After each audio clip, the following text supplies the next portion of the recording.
Right. I've been working on a variety of natural antibacterial substances when a friend who is a keen beekeeper persuaded me to have a look at honey, and I'd never heard of it being used as an antiseptic until he told me that, but he also told me that Manuka honey had a reputation in New Zealand folk medicine as being the best one to use. So I had this idea of seeing if there was something different about it, and looking in the literature what was known about honey, it had been found back in the 1960s that hydrogen peroxide was produced in it by an enzyme that the bees add to the nectar. So we tried removing the hydrogen peroxide and found that whereas all the other honeys lost their activity, Manuka honey didn't.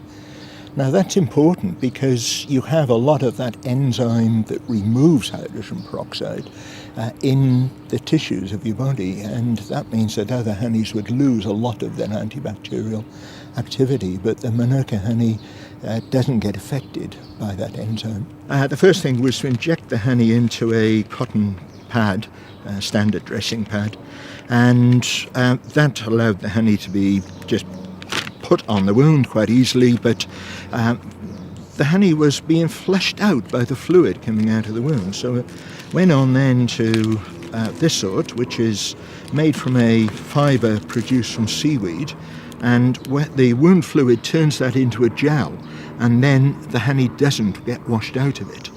This was the third version, which is the honey solidified with a gelling agent, so it's just like a piece of rubber. It's dry to touch and flexible, and that actually swells up with the fluid, so it'll keep the honey there even though you may have lots of fluid coming out of a wound. This one made with the alginate fibre is in widespread use now, particularly in Britain. It's on the National Health Service drug tariff. The government pays for it for patients, and it's taking quite a large share of the market for antibacterial wound dressings. It's also in use in hospitals in New Zealand and Australia, and it's just got clearance with the FDA in the USA. So